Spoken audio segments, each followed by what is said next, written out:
So, in case we're live now, I get to be with the one and only Brandi Hooker Evans, who you're not just a big deal. Like you're a dear friend of mine, and I really appreciate you. And I just want to say thank you so much for joining me in the Sandbox today. Well, thank you so much for having me, Sean. I love every chance that we get to talk, and here's why. A lot of conversations you have out and about in the realm that we live in end up being a lot of pleasantries. And what I love most about chatting with you is we kind of skip the pleasantries and get down to the business and the meaning of life. And, I plan to live 104 years on this planet. And if that's all I have, then let's get to the good stuff. Sorry, I just muted myself for a little bit. Skip the pleasantries and let's go into the real stuff. I remember the first time I heard you speak, Brandy, and I there was a lot of anticipation. Let's say I had heard great things about you, and I was like, oh, I don't know, I just had really high expectations. And you did not disappoint. You showed up with poise, with presence, with power. And it was just so inspiring for me as an aspiring speaker to just get to behold the way that you are able to present and almost like in a performance kind of way, but yet it's completely authentic with presence. And it kind of leads perfectly into what we even want to talk about today because the venue wasn't it wasn't the biggest venue in dentistry, and yet you showed up and yet you brought it. And you were telling me that you want to chat about being at your best regardless of who's there. How do you want to put that into words? No, I think that's a great way. I feel the best way to describe the item that's been heavy on my heart this summer is an example, a story, if you will. So I was presenting in Lubbock, Texas back in April. Had such a great day, but it was an 8-hour presentation. So, like you said, my presentation style is very performance and super authentically me, both at the same time. My goal is for the continuing education to be really fun. I hope for the audience to be engaged the entire day. Typically, my presentations will like polarize the audience a bit, which again, you want to get that conversation flowing and to get that brain moving. And even if I say something you disagree with, if you're paying attention and you disagree, then you're still able to use whatever I said as a catalyst to learn and grow, is the hope, right? So I'd been entertaining people all day, found out that there was this amazing country rock show that night at just right by where I was staying. So I was able to procure a ticket. Yes, I did go to a country concert all by my onesie and stood up and danced the entire time all by myself. No problem. Loved it. One of my favorite shows ever, Sean. I had the best time and I could not get over how great the performance was. And I am an entertainer as well as an educator, and I've been Heck yeah. an artist my whole life, right? I've been in dance, and so performing has been super near and dear to me. So when someone rocks it, well, I'm going to give some credit and kudos. So then I find out that this same performer is coming to small town Idaho. And I bought tickets again. And even the venue for this particular place, when they have an outdoor concert, there's a stage and then place to stand, some folding chairs, and then the whole rest is standing area. It's essentially in a big, huge parking lot. So I'm thrilled, cannot wait. Get a ticket for my husband. I'm like, you are going to be blown away. This was the best. This is my top 10 favorite concerts, which is really saying something. So we show up, and I am just like pumped. And the artist comes out, and I thought, okay, well, maybe it's just a rough start. And I proceed to watch this concert that had the merch tent set up in the middle of the performance. So a lot of those parking lot tickets, the GA seats were blocked, and the GA seats were pretty expensive. Like for GA seats, it was ridiculous. And we were back there, and this show was just set up to say that this artist was so cool, and then the artist came out and was super lazy, Sean, and I was so bummed. It was like karaoke night, and it just hit my solar plexus with, okay, so since now you're in small town Idaho, we're not important enough for you to give us your best. And I felt like, oh, we can start applying that to the dental world, both speaking and dentistry clinically. Like, hey, how are we showing up? Are we only showing up and doing our best when someone's cool? When someone has a cool reputation? Or when they're a big prestigious crowd? Or when you think you might get something else out of it? Like, when's the best time to show up and give it your all? That's what I want to know. It honestly reminds me, Brandy, of like almost like really immature middle school, high school, where it's like, you have your charm on maybe because you're wanting to impress people you know are somebody's, but then you meet someone new and it's like, well, who are you? And it's like, oh, if they're not important, like, well, then I don't need to pay attention. I don't need to be kind or nice or whatever because fundamentally it's all about me and that person can't help you. And it's like really obvious in middle school. It's really obvious in high school. When you get older, maybe you're better at masking it or doing it in a more of a sophisticated way. But this even happens at trade shows, right? You're talking to someone and you're like, oh, this person's important. And then someone else comes along and you're kind of trying to understand, like, are they an important opportunity, right? We kind of measure each other based off of like, hey, like, is there something in it for me? And this is kind of fundamental to even the way that business works on some level. But I love that you started out by saying, like, this is art that you were actually attending. You were attending an artist. Yeah. And I fundamentally believe there's these different paradigms. And the business paradigm, it is all about kind of selfishly, almost, I wouldn't say like exactly exploitation, but it's about maximizing what you're able to do for your own gain for shareholders, like get as much as you can. Where art is all about how much you can give. It's all about how you show up as an original and you give your art. And it's like if someone in the audience that day was spectating and witnessing this individual's art, it probably wouldn't have been that impressive. Your poor husband was probably like, Brandy, like, you built this up. And then all of a sudden, talk about a letdown. Yeah. Because the expectations were high, right? Like that's the best way to be disappointed is to have high expectations. And I think it's wiser to show up to any situation without expectations and just enjoy whatever comes of it. I do think that that is an important lesson. And I realize that not everyone is going to be their best every single day. I think there's a season for rest. I think there's times when I mean, I've definitely given presentations where I got done and I was like, man, that was not my best. But I will tell you this, it has never been for a lack of not thinking that the people in the audience were important, because I believe that as leaders, as teachers, as presenters, as artists, you start going down the list, we have a responsibility to show up in service. And I know that not everyone is going to agree with that, but I believe that based on my experience, when I'm asked to share what whatever the topic may be, let's say periodontology, because that's, my bread and butter, there is someone in the audience in there that needs something from me. There's something that I'm supposed to do in service to them, in service to our profession, in service to the craft.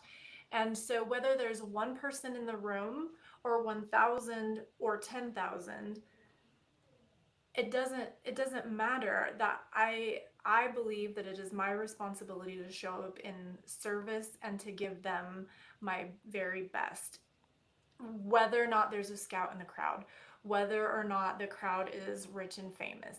I mean, to me, I believe that we should look at every human as a valuable individual that deserves us to at least try. Yeah, Gonna to ruffle show up some as our feathers. best. Huh?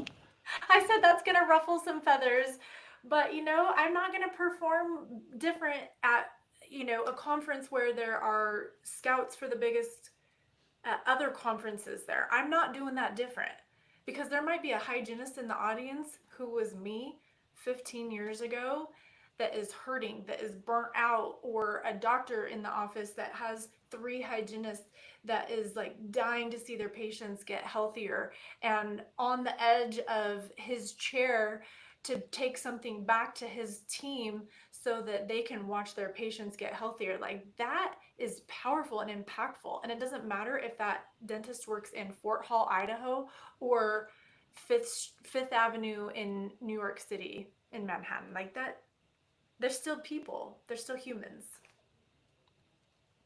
Brandy, I absolutely love this. The crazy thing that it reminds me of is actually a sports story that I heard.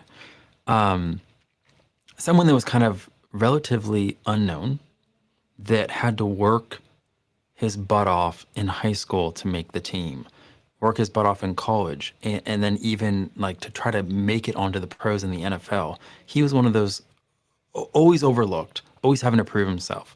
And as long as he was in the NFL, he had maybe like an 11 or 12-year career.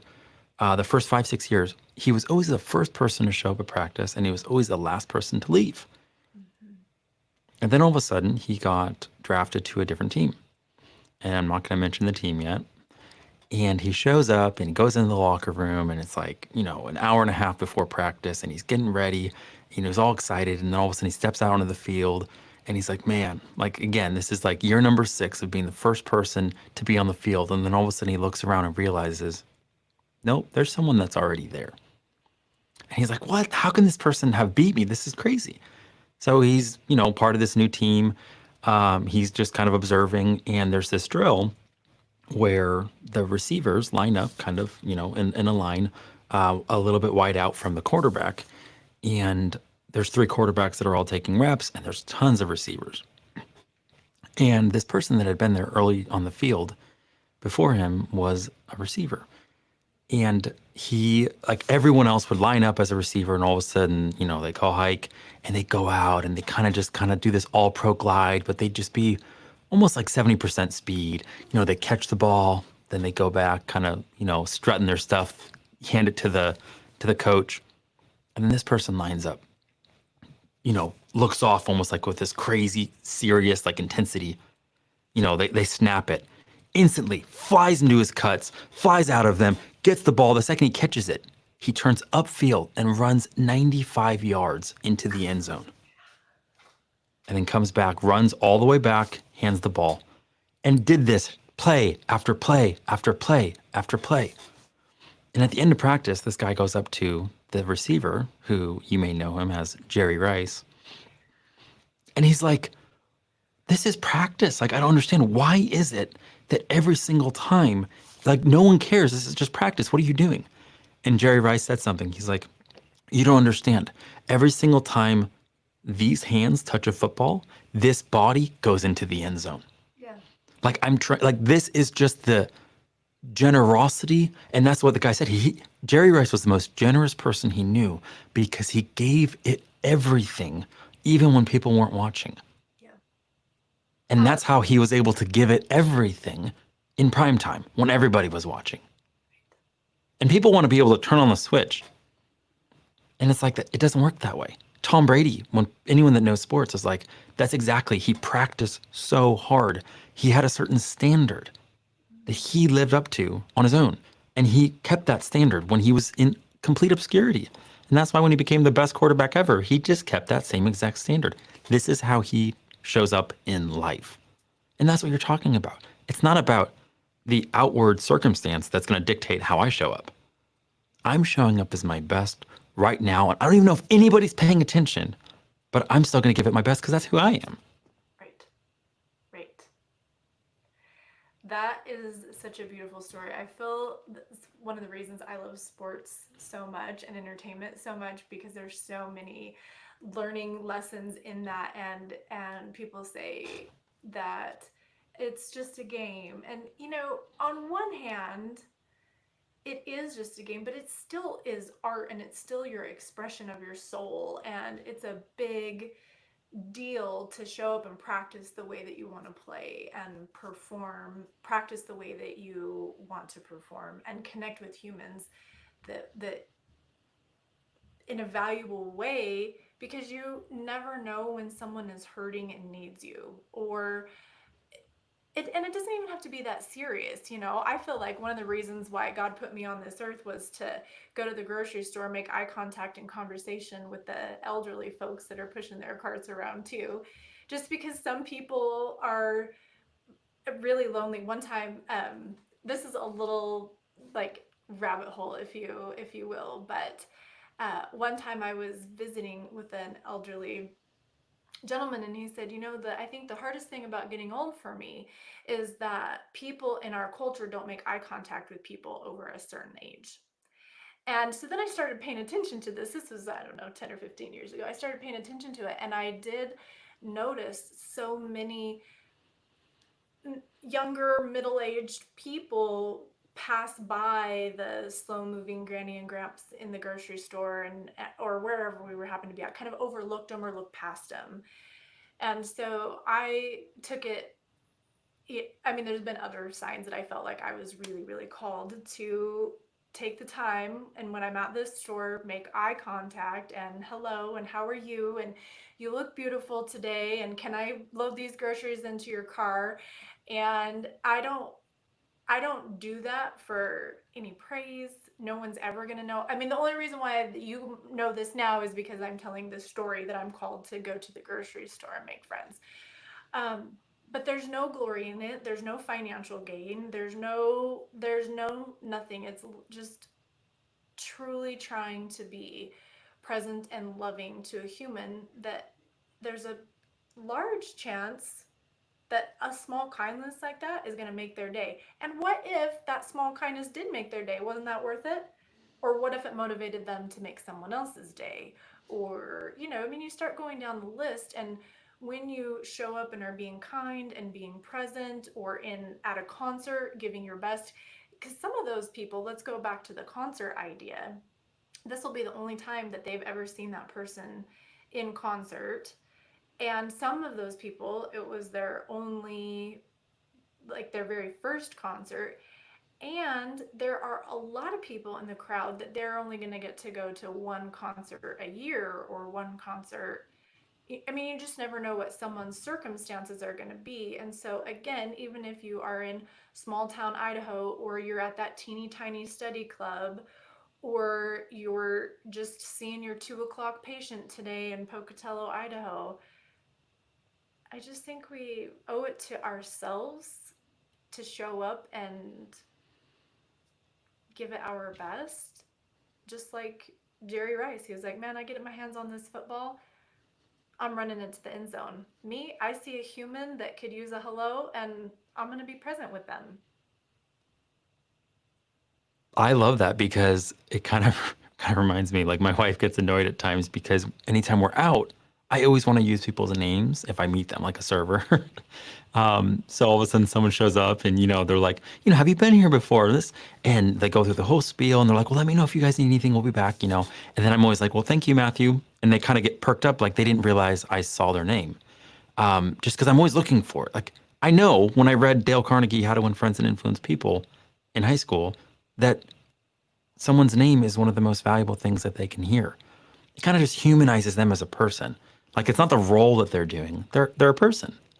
And I feel like you just get to kind of acknowledge, hey, I see you when you use their name.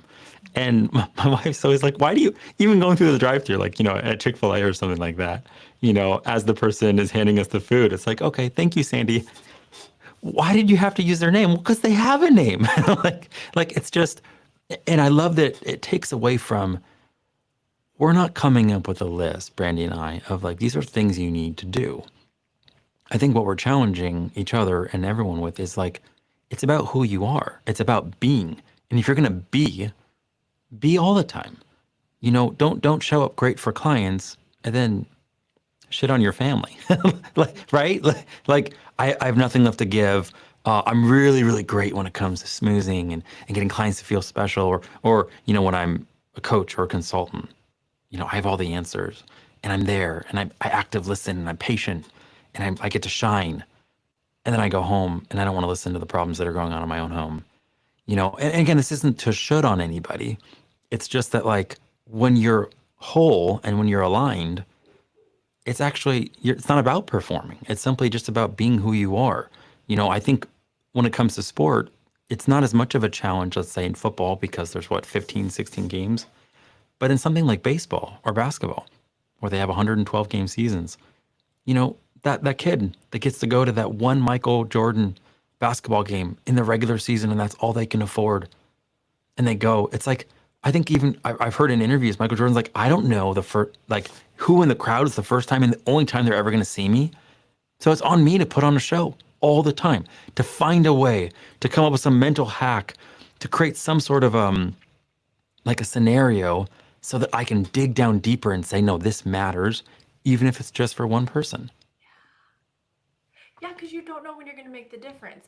And then I think the follow up to that is there are times and seasons of rest, and there are days when there are things going on in your life that prevent you from giving your number one best performance. However, I think if you show up in the spirit of wanting to serve and not putting people in a caste system, I think that's the crux of the issue for me. Is I don't care if it's a waitress or a rock star, I am going to treat them the exact same way. Because I'll be honest with you, I may not be a rock star, but I definitely am a speaker. Like I'm on the stage regularly enough. But you better believe that I'm a waitress too. And insofar as not only is that what I did as my profession all the way through college, but my daughter worked, she was part of the clogging team, the dance team here in Pocatello, and their fundraiser was waiting on people and serving concessions. And I was waiting on the boxes, like the VIP section, for $10 an hour until she was done with clogging. Like I'm nothing, I just don't think that we are ever above or beneath anyone else for any reason. It doesn't matter what demographic, caste system you want to put. I disagree with that. So that's my goal. If you're having a hard day and you don't give your best performance or class or filling or cleaning or whatever, because it's a personal struggle, then I have so much space and love for you for that. Like, nobody can be perfect and nobody can be on 100% of the time. But my beef, if you're not treating me nice because I'm the waitress, or you're not giving me your best CE course because I am at the local dental hygiene study club, or I'm at a concert in Podunk, Idaho. It's not Podunk. I say that with like just I love small town Idaho. Sean, here's the deal. One more rabbit hole off How topic. small is small town Iowa or Idaho? Wait, I don't even know I which one you said. Idaho, small town Idaho. So the town I live in now is about 50,000 people, and I was moving to the big city because I grew up in 6,000 people. The town that this was in was Fort Hall, Idaho, which is just up the road. It's the Shoshone Reservation and Casino. It's beautiful, but it's a town of just a couple thousand. We're talking small town. This performer will have or has performed at stages that could fit the entirety of my county. Yeah, that's crazy. Like Yep. they've performed for the whole county, but everybody and their dog are in the one place. Um, but and it's beautiful here. I love it. So here's the cool thing about living in small town Idaho. I have an airport here. From the time that I drive from my house to the parking lot, put it in park for free, go through TSA and get on the plane, 14 minutes. From Stop. putting my car in reverse I am on the plane in 14 minutes. And as a traveler, right, for my profession, this is really brilliant. So there's a lot of cool things about live. I don't do traffic. I don't have big city problem. You know, there's a lot of cool things about small town Idaho. And it's not better or worse than anyone else, but I just don't think that I belong in the caste system of don't give me your best because I am not cool enough because I live in small town Idaho, right? Like that's the crux of the topic in my opinion is like, can we do away with the caste system? Can we treat every time we talk with a potential client, every time we give a class, every time we do a filling, every time we make a friend? You know, you and I met randomly at a course in Florida a handful of years ago, and you, you know, we didn't know each other from Adam, but I think we were able to create a quality friendship because you didn't treat me like I was cool or not cool based on who I was and vice versa. I did feel judged by you. Oh, I was like, how long can I stay silent after I say that without smiling? I want to. Oh, okay, so I want to hang out here in the caste system for a little bit because in life, whenever I hear something that I think is profound, regardless of what it can apply to, yeah, I cling on to it as well because I love truth. I love what's real. And back on the cusp of like the 2000s, there was this debate of like, does God, where does God fit in government or where does God fit in society? So it was like an atheist against, you know, some Christian, and it was kind of more of a political debate. And it was interesting because it was Alan Keyes. He was the one that was representing the fact that like you can't get rid of your God-shaped conscience just because you're in the public leadership. Like that just leaves a God-shaped void, you know, because it was like, well, separation of church and state. So anyway, the thing that he said that was so interesting to me was that he said like throughout all of history, the like greatest problem about humanity is that power has really only come to respect a greater power. And that's is the tragedy. If you had the ability to oppress at some point, because we're kind of wretched, we would. And you could say, well, I'm only oppressing this other people group that's weaker so that I can protect the interests of my tribe, right? So it's for our own self-preservation. But I mean, there's a part of that that's true, but it's like self-preservation combined with power meant like, if we can beat you, we will, because then we need to survive. And then at some point, that's why the founders of the Declaration of Independence, they couched the human dignity not on the caste system, not on what we're able to contribute or where we came from, but the fact that we were all made in the image of God. So now, even if you have the power right now to trample on my rights and say that you're better than me, I still know that before God, we're equal. When it comes to human dignity, we all have the same dignity. And that's why it was just so profound to me that, like, wow, the founders really understood that in order for all men to be equal, we have to actually be linked to something that's greater than any human power. Or else it can fall to the corruptible nature of man, which I have that in me. I've I've been just as guilty as anyone else, Brandi, of thinking about my selfish gain and how people can possibly help me. And I don't like playing that game. To me, it doesn't align with what I say yes to in my heart, of what I want to be, who I want to be, and the kind of relationships that I want to have.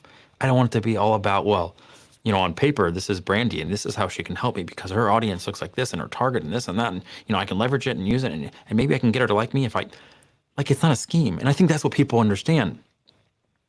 At least I hope. The people that I feel like see me and the people that see you, it's like, well, I'm not in it to become famous or for my own. I just like most of the things I do, no one ever sees. And I still just want to have meaningful conversations and get to shine as much light as possible because if it can just help anybody, if it can encourage anybody, if right now someone's struggling and they're like, you know what, I'm kind of falling into this performance trap where man, I was evaluating my opportunities just based off of the size and the potential impact, not realizing, well, yeah, but at that smaller meeting, there's still people that need what I have. And I'm going to show up as if they're the only people in the world. You know, Vanessa Emerson gave me a chance to speak at Expansion this past year. And she's like, it's going to be a nice small group. I think there's like 30, 40 people in the room. And I just pictured, well, Sean, someday you might be speaking in front of, whatever the dream is. So I was like, well, just prepare as if that's it. Prepare as if you're at the dream already. Not like, well, someday if I'm in front of a whole, you know, stadium that's packed, then I'll prepare a certain way. It's like, no, I'm gonna have a standard. If someone gets me to speak, I'm gonna show up, and I'm gonna show up and pour out my best. Oh, I couldn't agree more. And going back to the idea about our Sorry, that was like values. an awkward. I just stopped talking, and you're just like, is he gonna keep going? No, I was actively listening, Sean. Just want to make sure that you got it all out because it was coming from your heart. Um, but I think that you bring up a good point about the founding fathers working together, and there's a lot of information. I don't know that we do a great job with history anymore, and I'm kind of a history geek. I can't recite it quite like I can periodontology, but what's really interesting about our founding fathers is that they got together and created a plan that they believed was going to help move our community, our country forward. Now, if you go back and you look at what happened in those conversations, there was a tremendous amount of disagreement. There was a tremendous amount of like vigorous arguing. There was a lot of men in that room that were not friends. They disagreed. They didn't even necessarily want to eat dinner together.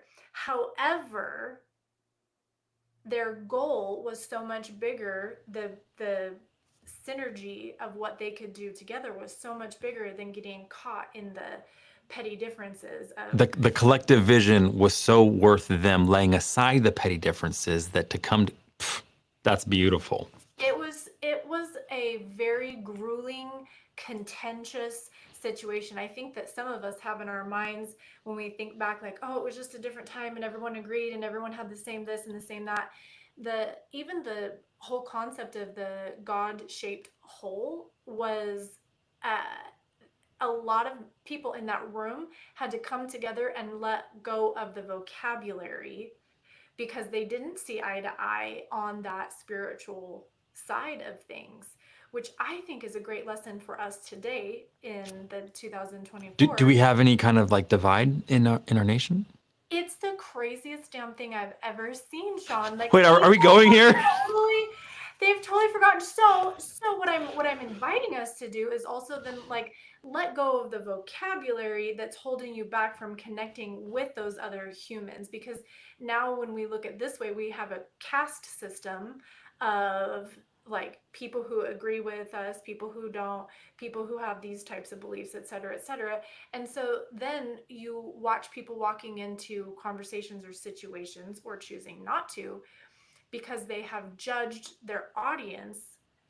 And the reality is that those other people are just that. They're other people, and I feel like I learn the very most from someone that I disagree with. And it's really funny. I actually just got my reviews back from a big conference that I did this summer, and it is amazing to read through all of the reviews. And you're never going to please everybody. There's no way to please everybody. And a couple of the things that I did that I was most proud of in the course were the majority of the people's favorite parts of it.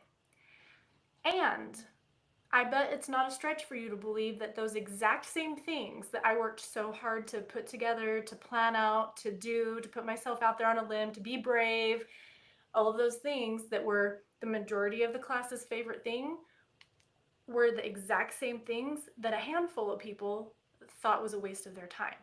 Hmm. So that difference, I think, has a lot of value. And it doesn't mean that I need to change my opinion because 5 out of 400 people didn't like that special thing that I created for them to make it the most fun, right? To have that course be a unique and fun experience. But it is worth hearing their opinion so that as I am creating things, I can keep in mind that there is going to be a difference of opinion and a difference of experience in that room.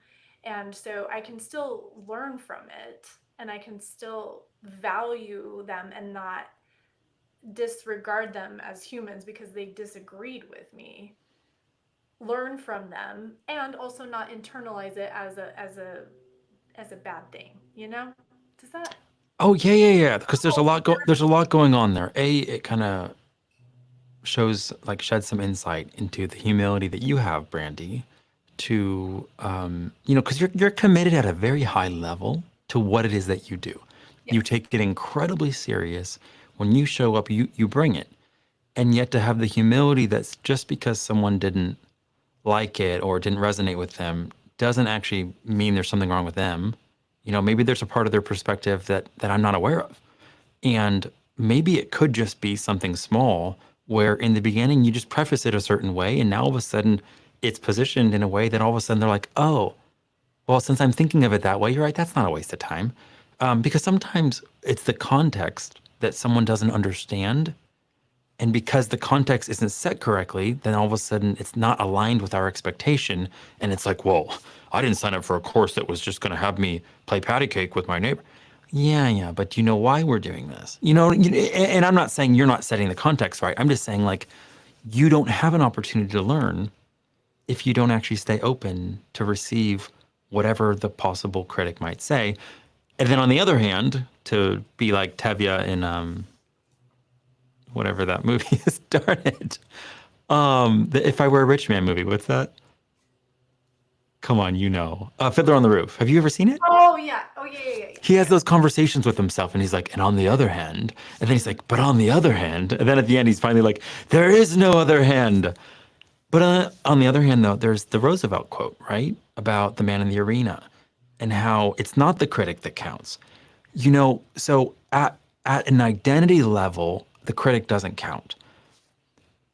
At the second or third degree out, where it's more like the expression of it, it's the nuance of it, you can listen to critics because maybe there's a chance that it hasn't landed yet, or there's something else you could do, like you said, like I was saying, to position it or package it so it's more palatable. But no critic has a right to say anything about something about who I am and the way I show up at the identity level. That's sacred. Like, I don't care. Like, they can say what they want. And almost going back to one of the things that we kind of could read between the lines about the initial kind of story is I always want to call people to step into the artist that they are and to start owning the art that only they can release. Back here on my wall, which you probably can't see because of the fact that it's faded or blurred, is I say, being yourself is the only true moat. And I literally mean moat like around a castle. And that's because we're all looking for something that's distinct. We're all looking for something that's utterly different because that's how you stand out in a crowded market. And yet, I can't be Brandi. I don't have those elegant arms. I don't have the dance moves. I don't have your hips. I can't move like you. I can't talk like you. I can only be me and try to align whatever it is that God gave me, whatever light he gave me to shine. And again, back to what you were saying though, but not evaluate, well, should I shine bright right now? Is there someone in the room that can elevate me or promote me? I don't know who's going to be there. All I can do is commit to being my best and try as best as possible to release the art that is true to me. Thank God Picasso didn't listen to the critics. Oh my goodness. Absolutely. I was going to say, you look like you want to jump in. You can go. You can keep going. Well, I'm just saying, like the Picasso art and watching his journey as an artist when you look back again at the history and things. Um, yeah, I mean he did not get the notoriety and the credit of how brilliant his work was until after he died. So Which is true, honestly, of most pioneers.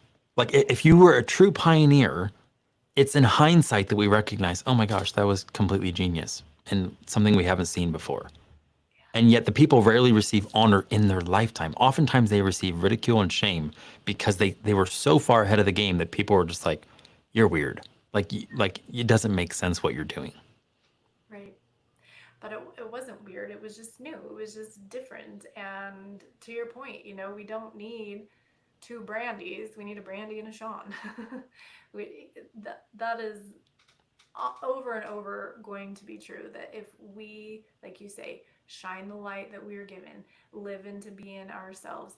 I noticed that, I have children between the ages of 15 and almost 22 right now. And an ongoing conversation with them is teach you who you are. Mm. You know, the way that you hold your word, the way that you show up in this situation, the way that you when the tough get going, the going or when the going gets tough, the tough get going, that sort of thing. Those are the conversations that we have at this stage of their life, because just like dentistry, life is a practice. And every day you show up and you get the chance to say, oh gosh, did I like who I was? Is that who I want to be? And a lot of people in college think, oh, my life is going to start once I graduate. And even, I guess, really in high school. A lot of people are waiting for their life to start. They graduate high school and then they go to college and then they wait. And then it's the wedding and then it's the kids or whatever your life path might be. It's that I'll be happy when, or I'll be myself when, I'll take care of myself, I'll eat right, I'll get in shape, I'll pray, whatever it is that you think that you might do when you are your best self. But that opportunity really never comes because the next thing is onto it.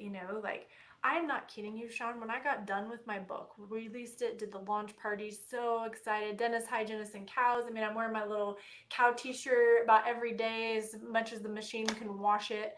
And then finally my friend ordered me another one, so I have two.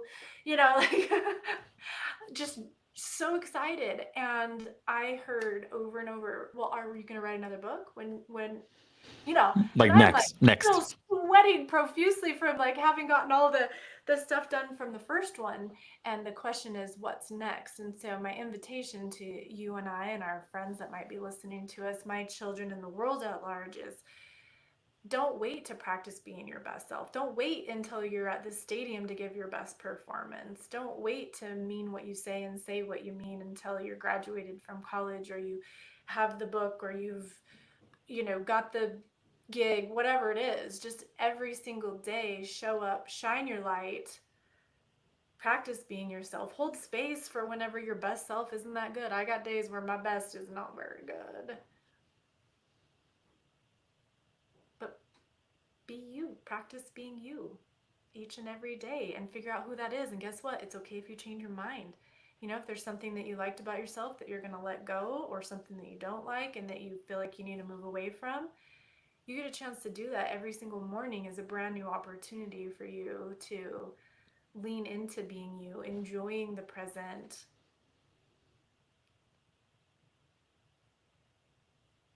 Yeah. Okay. So I love that you just mentioned a perspective. Okay. Did you just try to throw it back to me to see how I'd handle it?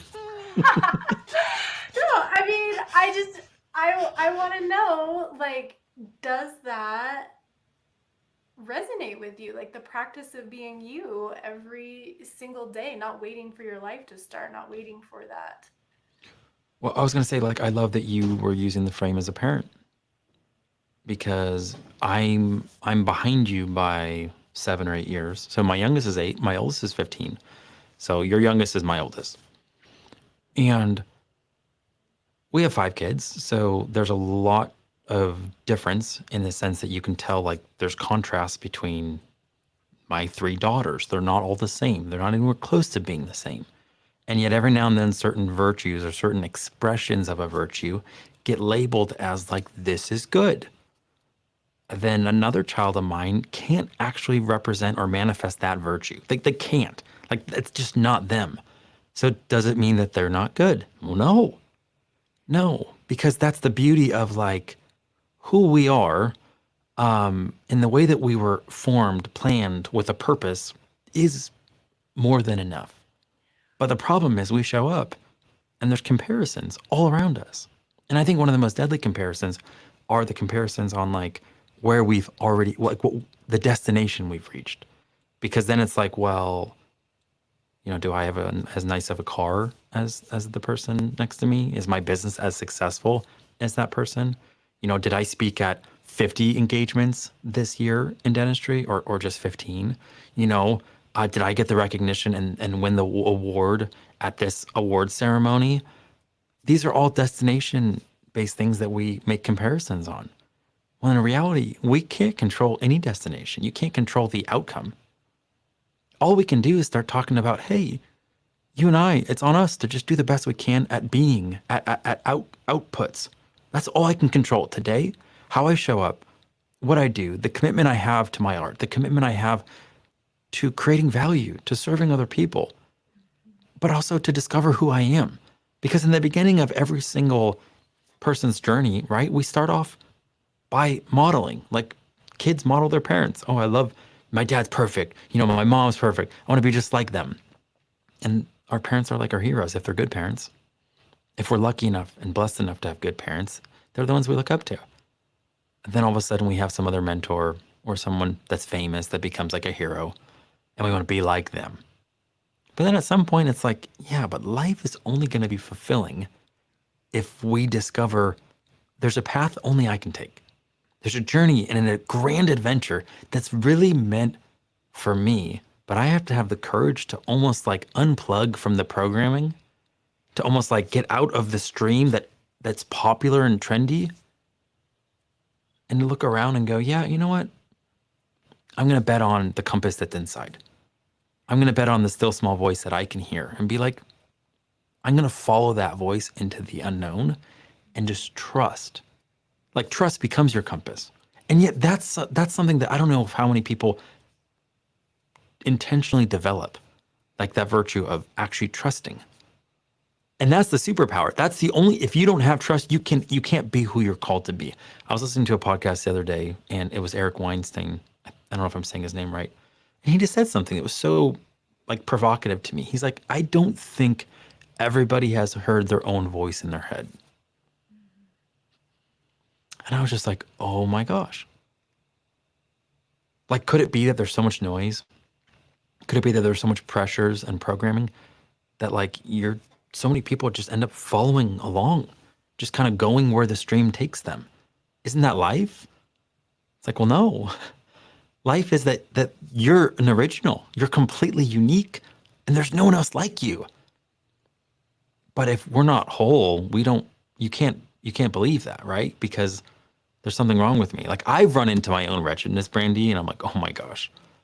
I'm capable of doing really, really bad things, horrendous things, not being a good person. And the fact that there's still so many people in my life that love me and continue to remind me of the good that's in me, I am so grateful. Okay, I'm just going all over the place now. So I have no. Wh- which one of those things did you want to respond to? Okay, I love the this, that, and the other. So you don't ever have to like apologize for that. That is how my brain works. It's when you start cleaning your closet, but you end up at the end with everywhere in your house clean because this needs done, and then you keep anyway. That's how my brain works. I like it. Wait, can But I just pause and say thank you? Like thank you. Like it means so much to me that when I invited you, you're like, Sean, yeah, like let's do it. Like that means so much to me because I just see the generosity in you, Brandi. You show up and you release life everywhere you go. And I don't believe that was an easy lesson for you. Meaning I'm sure you're just a lovely person all the time. But I think most people I know that have truly learned something about life, they learned it through what they suffered. And so I know you've probably suffered and you've probably been misunderstood and you've had to overcome a ton to be where you're at. So just for every way in which you had private victories that no one ever saw, I just want to honor you and say like, thank you for not giving up or giving in. well, thank you very much. And the only way for you to be able to recognize that is to have had a similar experience. So the light in me recognizes and sees the light in you. And it did come through in a tremendous amount of darkness. So thank you. I will receive and soak that up very much so. I do want to say that when you said people are trying to meet expectations, they're trying to, it just keeps like coming back to the idea of being yourself, giving your best without judging others, and without worrying about the way that they're judging you. One of my favorite lessons that I've learned in the last 5 years is that other people's opinion of me is none of my business. And so that is a really difficult one to get over, especially in our culture, because it's so heavily focused around who's the most popular, what's the biggest thing, who who's the biggest speaker, who's doing this, how many followers do you have on Instagram, how many of the big conferences have you, I mean, you start going down in that comparison beast that you talked about earlier is really crippling if you let it.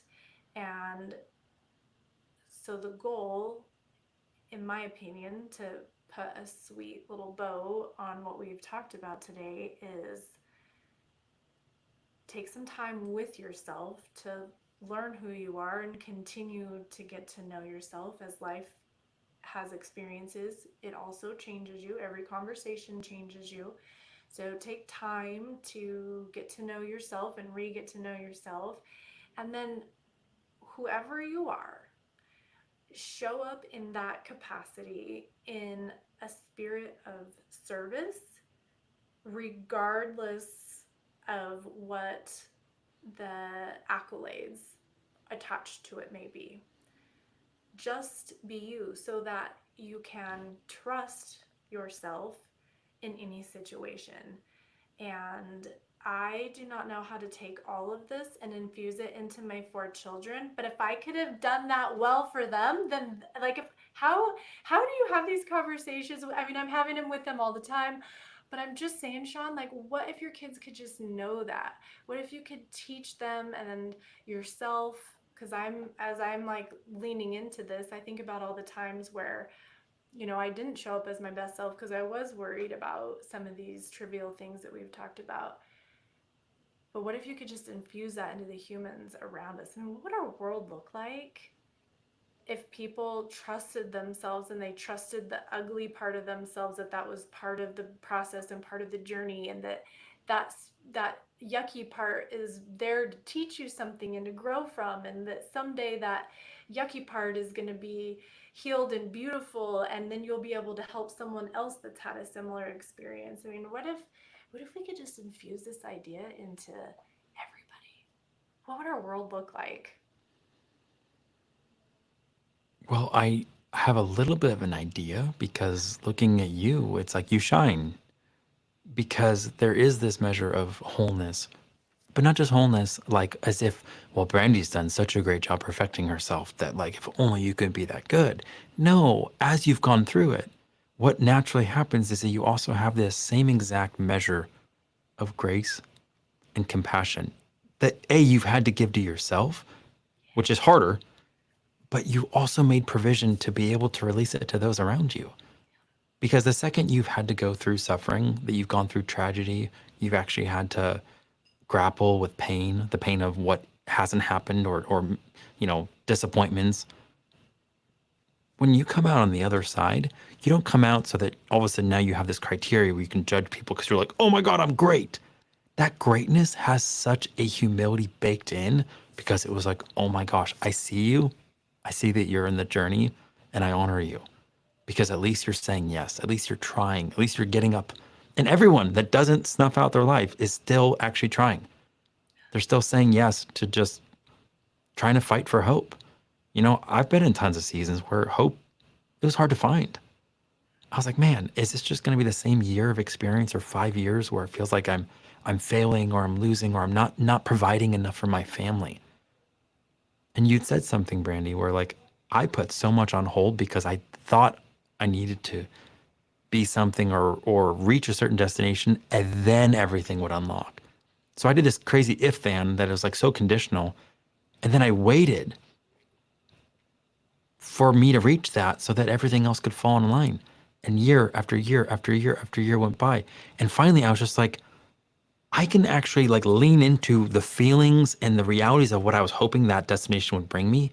Now I can realize that I'm massively wealthy and rich right now because I have 5 little kids that look at me and they actually want me to be in their life. I have a wife who, when she looks at me, her heart's open. Like we know each other. Like I'm blessed. Like I have friends in my life that I've known for over 10, 15 years that give me grace and mercy if all of a sudden I don't need to talk to them every single week or every single month. We're there for each other. We have each other's backs. Like I have richness. I have richness and opportunity. Like I am so thankful and grateful, but I need to give myself almost permission to be just where I was in the journey, which is like not fully matured yet in a lot of ways, completely imperfect, flawed, human. Well, and I think that that is the key right there. And that's something that I review with myself regularly to be the teacher of myself, that there's no end to the journey. There's no end to that process. Like, I am not fully refined, and I won't be, depending on your belief system, ever as I am on this planet. And figuring out how to be okay with that and realizing that my job is to learn these lessons so that I can move forward to the next ones and hopefully like can continue holding space for the girl that I was, the woman that I was. And that's hard because I feel like, as kind as I am to everyone else, it's really easy for me to be super, super critical of myself and why did I do that? And why was I this way, et cetera, et cetera. But when I lean into that it's all part of the process and that the hurt, the suffering, the mistakes, all of those are just as important and even just as beautiful as all of the other good, bright, and shiny things, then I get a better feeling of fulfillment because those, and I say this lovingly, but those yucky parts, those ugly parts, they're just as important to the whole package. And I actually learned a new word last week. I was doing a meditation on glow, and they talked about Santosa, Santosa. And Santosa is a Sanskrit word, the yogi word for contentment and being good and joyful in the moment without everything being perfect. And I like colored myself a sign. It's up in my bathroom, and it just is such a good reminder that everything is good and great the way it is right now, and to be content and fulfilled in the moment, which and I feel like just applies to everything that we've been talking about. Like, you know what? You might be doing your 2 p.m. patient or a teeny tiny study club or a teeny tiny audience. It doesn't matter. If you're fulfilled and content and living into your best self, then you're reflecting that highest version of yourself that includes the imperfections. And I think that's the goal, in my opinion. I just want to like sit in that place of self-love for a little bit. I know that might sound weird, but like as you were talking, Brandy, I was just like, wow, I still don't do that enough. Me neither. Let's make a pact today. We're going to start doing that more. Giving a little more appreciation for the parts of our lives and our relationships and our careers that aren't what we would like it to be yet, and welcoming it and letting it have a spot at the table too. Because, of all the shiny things, that not so shiny thing is guaranteed in my 40 years of experience on this earth going to be the thing that produces the most results. That pain, that suffering, that part where I wasn't as good, the presentation style that didn't work as well, that ugly part that I didn't like at my table, time and time again, as it has left, has been the thing that's made the most profound impact on the rest of us shiny parts. So I'm just saying, we got to have a little more grace, Sean, me and you. So, okay, so there's a few thoughts here that I think I can bring it together. Um, so there's an aspect of like, I really believe that regardless of what people are saying, there's almost like an energy that gets released by someone's like essence. So like if you show up boldly and you're an original and you're who you are, almost like there's like a frequency that goes out, and like it's almost like it creates a capacity that I can enter in just because I'm witnessing you being alive. Like you've overcome it. Like it's almost like there's a freedom of like, wow, I see Brandi being an original. And because she's has the courage to do that, I don't know. Like there's a part of me that I want that. Like I can access it simply because you're doing that.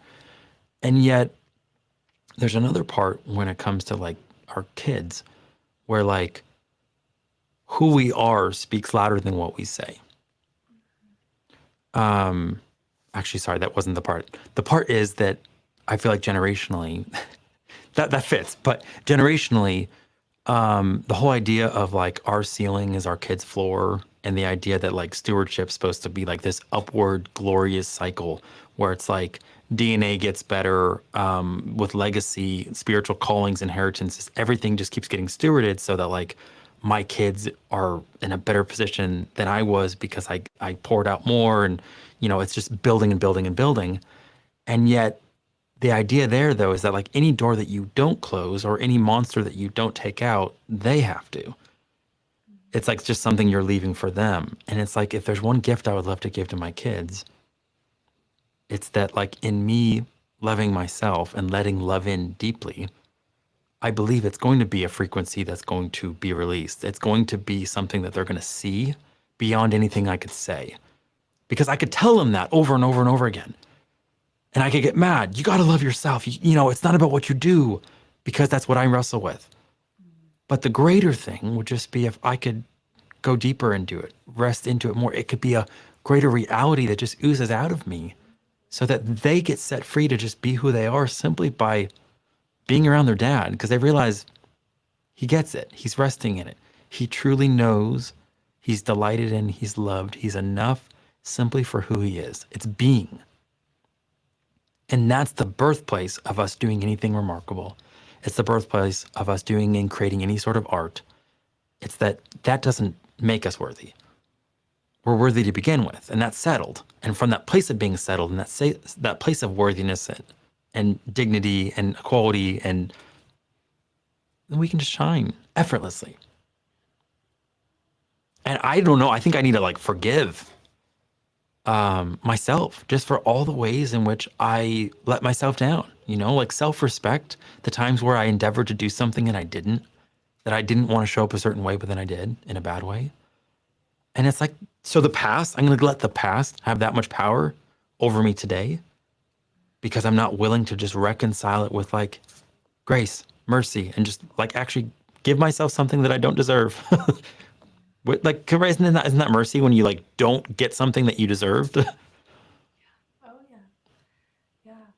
I mean, grace and mercy is the crux of what we get to enjoy by being inherently worthy. And that's hard to stomach sometimes when we're used to our culture of your works is your worth, and how many followers, and how big of a conference, and how big of a stage, and how big is your paycheck, and all of those things that you can't take any of that stuff with you. The only thing that matters to me is the relationships and the mission, right? Which relates back to those relationships and how you show up, the way you loved yourself and the people around you. So, Brandi, you are highly capable, right? And I think for people that are highly capable, there's a part of it that it's like, how do you,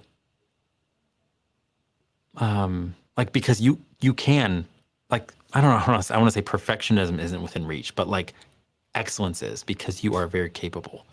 And I think that is when it's even more necessary to forgive and to give yourself grace, because you can strive at a high level.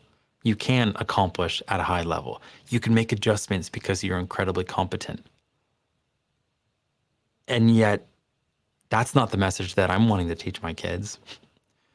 You can be more than enough on your own and be great if you just do everything almost as close to perfect. And then what? Then you can receive the applause. Then Ew, like I don't want them to get under striving and perfectionism. That's that's been terrible for me. That yoke I haven't. Yeah. Yeah, it's finding that balance, Sean, of being that striving and going for excellence with the balance of rest and rejuvenation and knowing that your works are not your worth. And I think that, again, that's one of those beautiful lessons that we just have to keep working on. I don't think the answer is having it perfectly balanced all the time. I think sometimes it's getting it wrong and then working towards getting it right, so that way when you are getting it more balanced, that you can really appreciate what that means, because the balance doesn't feel good if you don't know what it's like to be out of balance. I know what it's like to be burnt out. I know what it's like to be away from my children too many times in a row. I know what it's like to have too much on my work plate, and then I'm a service, pack mule for the people around me. So now that I'm in this season, like right now as we speak, I really am in a very beautiful place of balance with my work and my family and my spiritual self. If I was in this exact same place a few years ago, I wouldn't appreciate it because I wouldn't know. So I think that the so much of that strength lies within that struggle, and I think the struggle is really valuable, and I'm grateful for it. And I'll tell you, I'm also so grateful that I'm not staring at you with like stress in my eyes and wondering like when the next I gotta, all that. Like, I am so grateful right now that I do have that balance, because I know in my bones what it's like to be burnt out and not have that balance. So I would never take away that pain that I had. And honestly, in the grand scheme of things of life, like being burnt out, that wasn't the hardest one I've done. So I'm also grateful for that, So I think that that is, as you look at all of the things that come up in this life, those hard places help you appreciate the good places. Because right now, where I'm balanced, it wouldn't feel balanced. I would be worried about, I'd have something else on my plate instead of the gratitude for the balance that I'm experiencing right now. And I know, because we're so cyclical, that I won't always be in this spot. There's going to be a time where I am back in that overload, and that's okay too. Yeah, you put it so brilliantly. Okay, so real talk, really quick. Did you give yourself 90 minutes for this, or I did. okay? Because I wasn't sure. I was like, part of me thought you were, when you did the bow tie, that you were wrapping it up, and I was like, oh, because if you had an hour and you only gave an hour, I was like, I don't want to go over on you. No, no, no. I gave us 90 minutes, but I sometimes get down several rabbit holes, so I try to like Ah, I see. Okay, in my okay. mind So like it was get. a wrap up of like some closure to the thought on that. Yeah, but no, I'm available, Sean. What other problem of the world should we solve? So, Brandy, I think that was so heavy in a good way, in a very good way, but heavy nonetheless. In this whole like, oh man, we're asking people to like grapple with self-love. There's a reason why self-loathing is a thing, and that's because the one person we're stuck with in life is not our spouse. We've been stuck in this earth suit with ourselves, and when we look in the mirror, you have to look into your own eyes and be like, yeah, I love, like, do you have love for that person that you see, right? That's heavy. So, shifting a little bit, what, what, what, what is it about Brandy that maybe people don't know, that only experience you professionally, that let's say family knows? Like, so all of a sudden they're getting together, Thanksgiving, you're there, or Christmas and you're there, and they're telling stories and they're telling the Brandy stories, and everyone's laughing because of you as a kid, or this is just the way they are. Is there something like that that the professional world doesn't know about for Brandy Hooker Evans? Okay, so this is something that I have known from friends that didn't originally like me when we first met. I really am this way. I am loud, I am goofy, I am telling the jokes, I am funny on stage, funny off stage, I'm super deep. all the time. I Like really like a philosopher, Brandy. I didn't know that. yeah, I mean, I kind of did, but maybe not to this extent. I'm not yeah. surprised. No, all of it. And so I think that that's really surprising. One of my best friends, like at the beginning of dental hygiene school, she told one of who is now my very best friend in the whole wide world, ugh, I can't even with her. There's no way anyone is that bubbly and that happy all the time. Like I can't even with her. Anyway, and then as the time went on and they they actually start to see the real me, they realize that I'm an open book. What you see is what you get. I'm not going to have a conversation with you like this on the camera and then have a different one off the camera. And so I think that that is the shocker for people. Like I, even if I'm having a really hard time, I am pretty grateful and really bubbly and kind of loud and annoying. But I like that about me, so I'm not really willing to change it. And I read this really funny book. It was a women's health book, and in it, it says something to the effect of estrogen is really amazing, but only in small doses. And I texted a picture to my healthcare provider, who's also one of my good friends, and I was like, "Look, it's me. I'm estrogen," because I'm like lots of fun and really intense and super great, all the things, but I am not for everyone all the time, and so I think that that is surprising to some people because there's a lot of our colleagues that are one way professionally and another personally. And I do have serious conversations, but they definitely do go very philosophical. And I am joking around and you know doing all of those uh, loud things all the time. So what you see is what you get. That's the surprise. There are no surprises, Sean. I am like this always. So, Brandy, you were at the famous table of 12 in Oh, Chandler. that was fun. Yeah, what year Yeah. was it? Did you know that that's actually part of Laura Nelson's Sober Right Life Rocks, kind of like part of the founding story of her establishing that was that she had such a good time that night with us laughing. And it was one of the first times professionally without drinking that she realized, oh my God, you can have fun. So you're Yeah, part of that story. Like, how cool is that? yeah. Okay, I love Laura, and if I get to be a part of her journey and story, then big hearts. Laura, if you ever get to hear this, I love you, and I think what you're doing is brilliant. She's just such an amazing person. I am so thankful for the fact that dentistry is filled with people that are real, that are heart centered.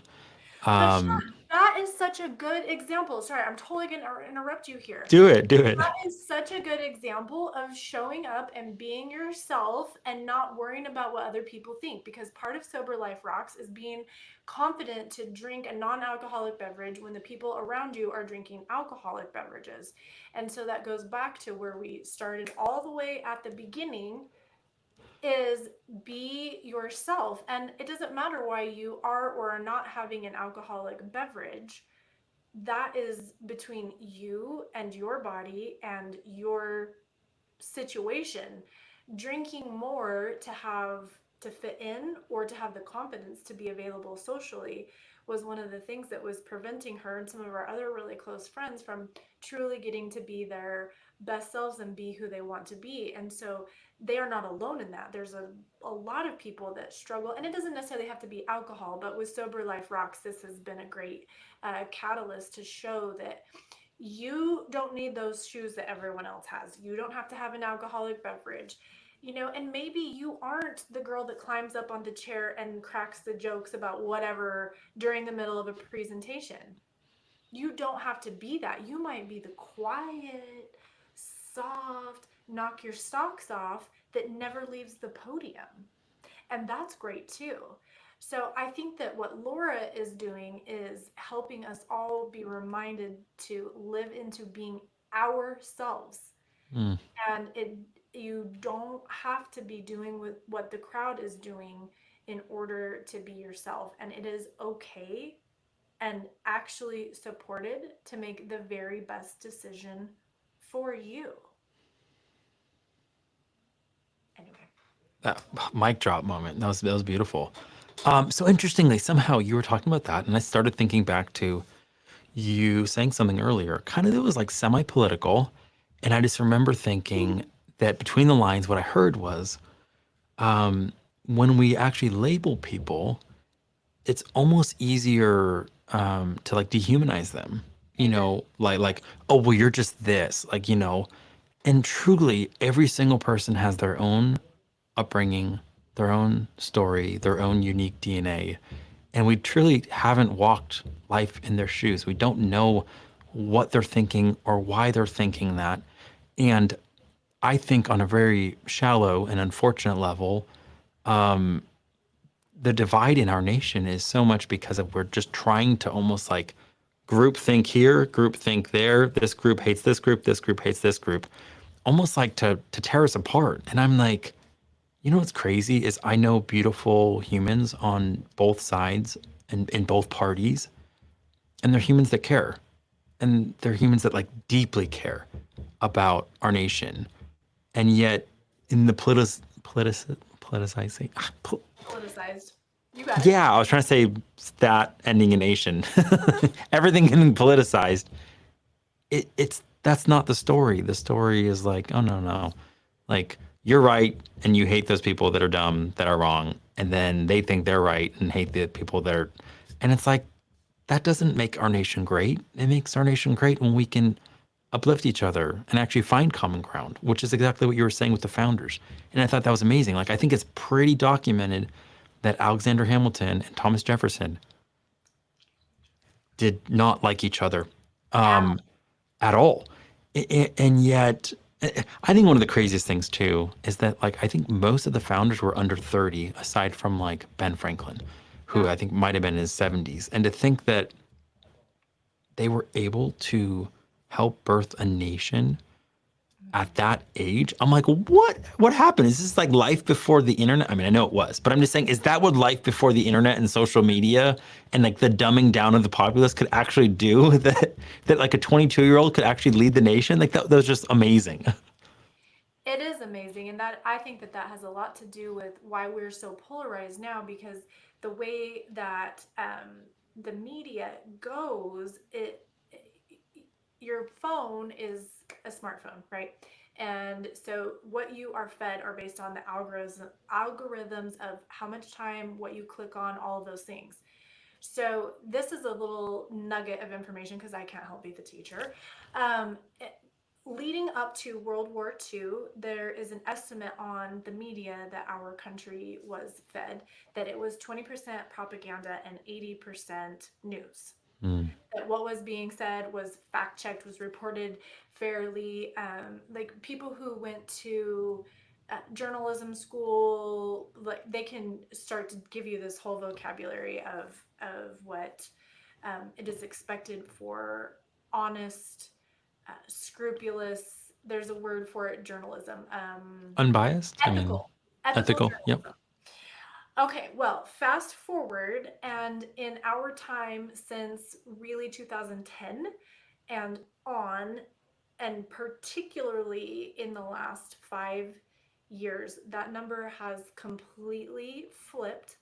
We are now witnessing a time where there's 80% or more propaganda and 20% fact. So, it's funny, even when you give a presentation and you think you're so clear, you can say something and someone hears part of it or takes it in a way that you were not intending.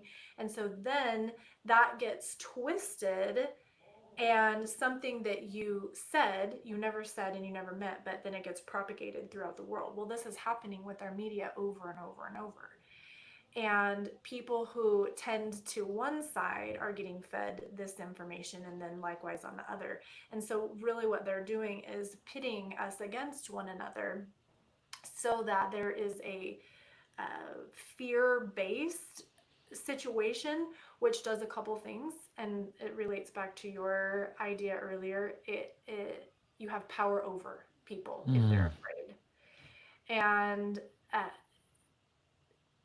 it's so sad and so unfortunate, but I hope that the takeaway lesson is if you can learn to have conversations with yourself that are kind, including holding space for the place in you that you don't like, that you disagree with, the mistakes that you've made, the parts of your personality that you wish were different. You can start there and then take that to the conversations that you have around you and know that even people you disagree with, you might be able to learn something from. And if you build that trust by listening and holding space for them, that's also going to open up a pathway for you to be able to share what you know and believe with them. And so then that combination brings us forward. Whereas if we put ourselves against one another, then then we become an impasse as an. Mm. And so that, I hope that's a good nugget. Consider that every piece of news that you hear is a minimum of 80% propaganda now. We need to think for ourselves and start working on this, Sean. I really think that that's important because if you hear something, my kids will say this, well, I saw it in 3 different places on TikTok, so it must be true. Well,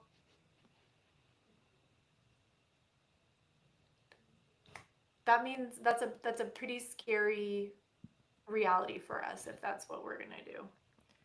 Okay, so two things I heard. First is that a direct challenge to my video team.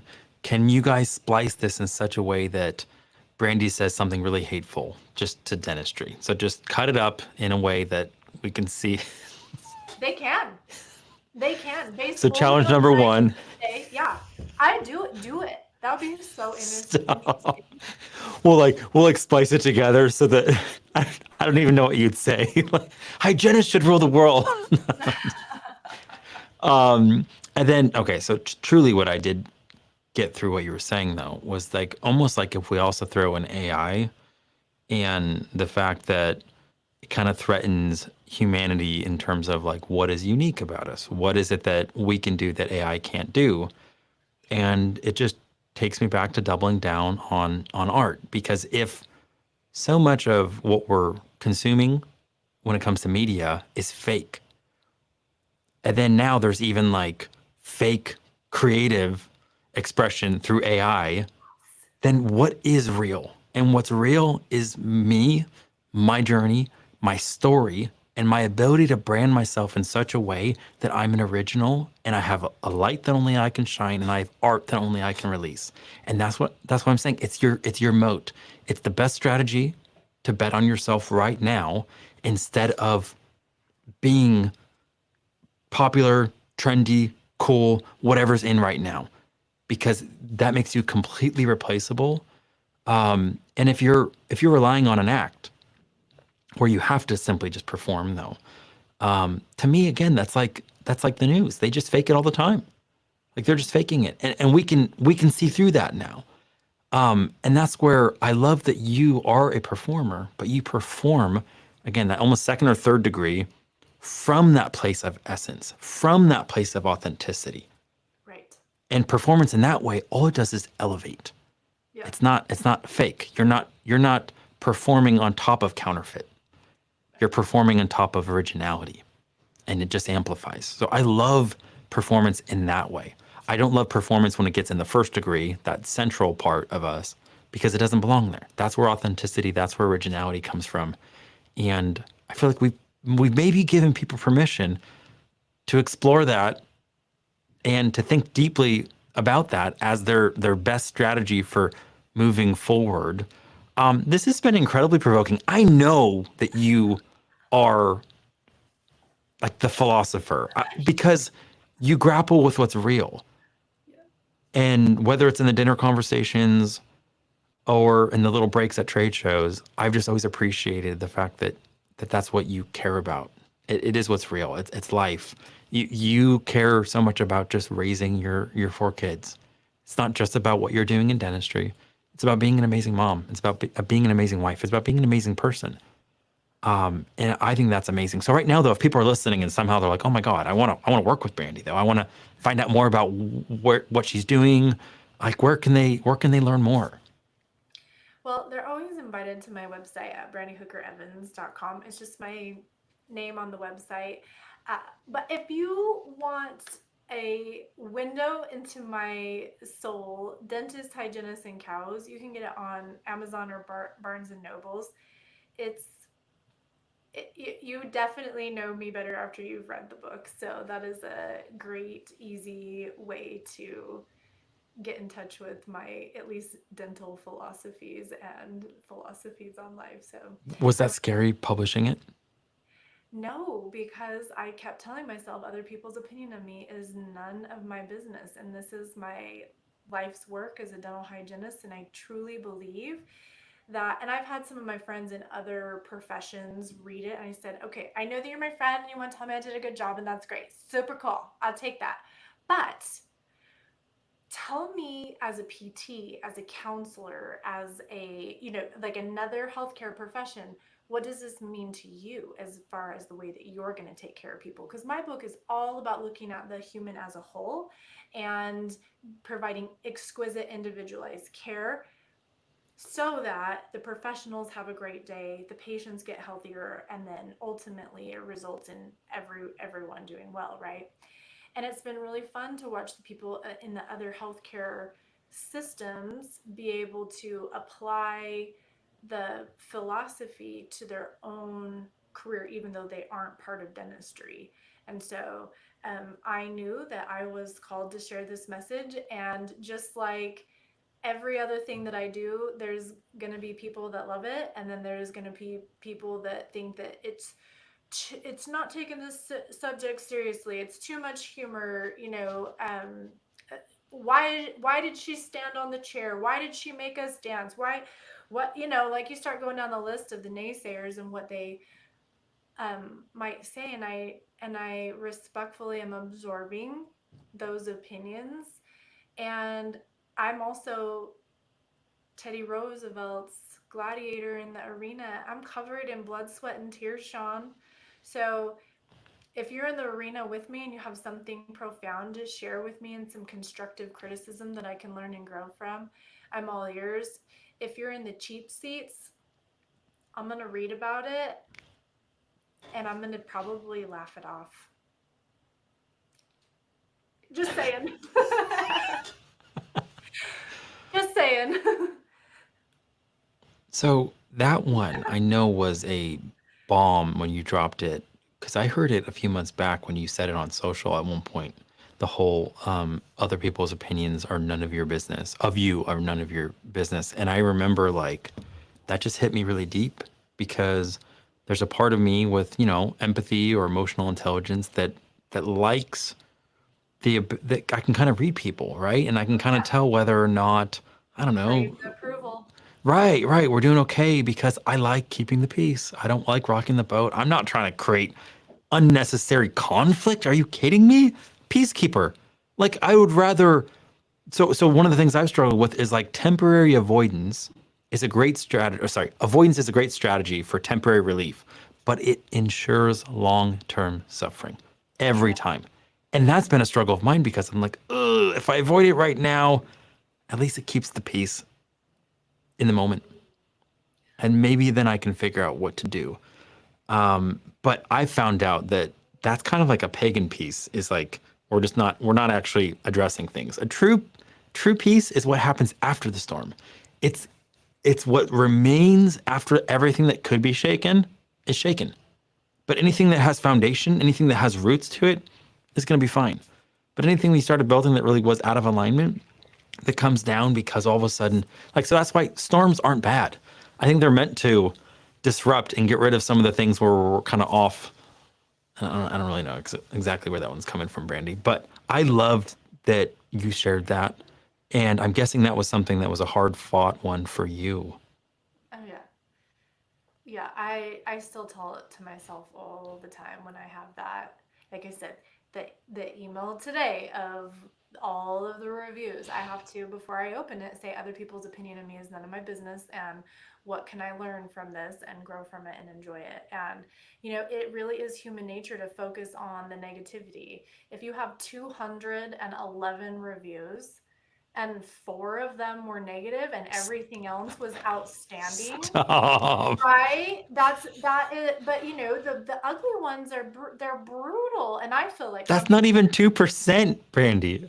I feel like that some people shouldn't be allowed to leave reviews. Like, you know, you read the review and you think, oh, do you kiss your mother with that mouth? Like, wow, that's intense. But again, then I just have to like think that, you know, it also when people are like that, it's also not a reflection of me. It's a It says more reflection about them.